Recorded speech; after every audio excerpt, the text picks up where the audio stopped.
Honorable Kyagulanyi Ssentamu Robert yagenze ekira municipality okukyalira omu ku bakulembeze baffe George Musisi oyo omu ku balooya baffe abazze bayamba abantu baffe bano babakutte bano misango egy'enjawulo agibaddemu nnyo so agenze okumukyalira kosa abantu bategedde nti ali mu kitundu ekyo ne bakuŋŋaana bangi nga bwe kitera okubeera n'atandika okufuluma kati abantu ne beeyongera bangi poliisi n'amagye nga babaddewo awo nga balinga abamulindiridde bategedde nti ali mu kitundu ne batandika okuba tiyagaasi n'amasasi naki kakati omukka ogwo ogubalagala guyingidde ne mu mmotoka ye kati olw'embeera eyo ne discomfort n'afulumamu mu mmotoka ng'omukka gumuyitiriddeko naye n'okugezaako okuengejinga abantu bano bannaye lwaki mweyisa bwe mutyo kubanga nzize okukyalira mukwano gwange mukulembeze munnange ndi mukuvaawo lwaki kale temuntemere ekkubo oba abantu bayitiridde obungi mpitewo ŋŋende kakati awo nga yakava mu mmotoka ye short range awo ne bamukuba nga kigenderere nga bumulayo ebifaananyi kiyuziza empale ne kigyokya kimuteekako ekiwundu ekinene abasawo batugambye nti eggumba eky'omukisa omulungi terimenyese naye nga likoseddwa ayina ebipapajjo bya tiyagas kanisa eno ebimuli mu mubiri kubanga abasawo batulaze x-ray era ne batugamba nti yagenda kwetaaga sajjare okugyamu ebipapajjo bino ebimuyingidde mu kugulu kati bayinza bijjamu kati bamukozeko first aid n'ebirala ne bamuwa pain killers eziri strong kuba ali mu bulumi obw'amaanyi n'okumwebasa naye batugambye nti ajja kwetaaga sajjare mu nnaku eziddako awo okugyamu ebipapajjo bino ebimuyingidde mu kugulu kyannaku nti poliisi n'amagye geeyisa bwe gati ky'omukisa omulungi katonda amukuuma naye tuvumirira enneeyisa eno ndabye statement ya poliisi kubanga bafulumiza statement ku social media ne bagamba nti abadde ayingira emmotoka ye n'aserera n'agwa kwe kufuna obuvune obwo neŋŋamba naye kale ne bw'oba oyagala kulimba mukko ng'oyagala kuwuddiisa abantu teekamukko ku bwongo teekamukko ku sayansi mugende maaso sajja batukuba wano eno tiyaga bali mututta batuttira ki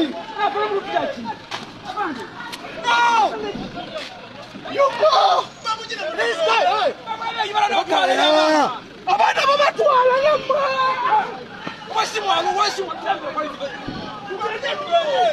mujje banasaba batwala abaana mmwe mujje mumukwaje mega mujje kkiriza abaana mutwala baki tulizokota kamwe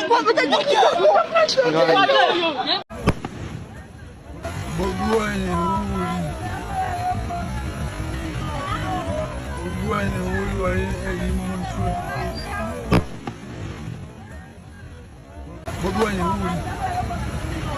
Bwana huyu wa elimu mtu. Bwana huyu wa dawa mtu. Kuli mabegawo. Mukulu Balamu Bannayuganda mwenna. Mukama wa Balamu mmanyi. Naye essaawa zino agenda maaso n'okudumira ebintu ebyo Balamu omutegesi w'ebivvulu minisita w'abavubuka oba kye baakuwa mukulu Balamu byonna byogenda maaso n'okukula tubimanyi. Era waliwo ekijja Buganda nga luwe nayogera Balamu yabiri emabega. N'ennaku z'omwezi nga 9 guno gwe nnyini omwezi gwe tulimu abaana be bagenda okuleeta mu kkooti bagambe nti ffe tukkiriza emisango era batugamba tulumbe poliisi era batukola biki. Balamu yagambye abaana abo bakkiriza emisango abaana abo babaweeyo ku busente abaana abo babate naye nga oba okkiriza omusango gwo ng'okimanyi kituufu wagukola balina kukusiba bulamu bwo bwonna oba kuttibwa naye abaana abo mugenda kuwulira nti babasonyiye era bamale babatwale mu state house nga babaweeyo ku ssente kati lwakubanga China town etrendinga yekubye amasasi Bobi Wine yekubye amasasi naye nga tukwesitanteza mulaite muwummulako bwe munaatuula wansi n'apositinga lwaite muwummulamu ne mutetutama tuli ku China town Uganda ekutte fire ate mubamukubye amasasi naye Bobi Wine wanontamya stanti kale ng'olabye ojja wona njiko ye kakezannyire abaana tebakyamuzannyira bulungi ka firimu alina okakwatamu kuba ka pressure kamususseeko bamugamba firimu nga tetukyalaba kiki ekiri mu nsi asalawo akeezannyire alimba tuli ku China town asaaga eyo diversion. Abasuubuzi bizinesi bagibagobyemu. Museveni yabagamba munasigala nga mwekalakaasa mulina okukkiriza mubbibwe oba bizinesi mugiveemu yagenda okukola ki alternative. Yes, kati wuyo akuleetedde China town. Kati ogenda kuddamu kutundawa mwaba mu kikubo. Twabagambanga bannange tubeere mu byobufuzi tujje tulwanise Museveni tumujje mu buyinza nga mwe mutugamba kimu nti okola ka bizinesi ko nobaako wooli teri atagenda kukaaba. Abasuubuzi abakulembeze bamwe babalyamu olukwe ekyo kyemutegeera abo be mukyasimbyeko amakanda bangi nnyo baava dda ku mulamwa mwe bw'obuba be mulinze bumulinze Museveni ajja abaddemu bataddewo China town bagambye bagenda leeta endala nnya mu bitundu ebyenjawulo gogenda kusigaza bizinesi gwe gw'omusuubuzi. Nkubuulira mwe bizinesi bagibagobyemu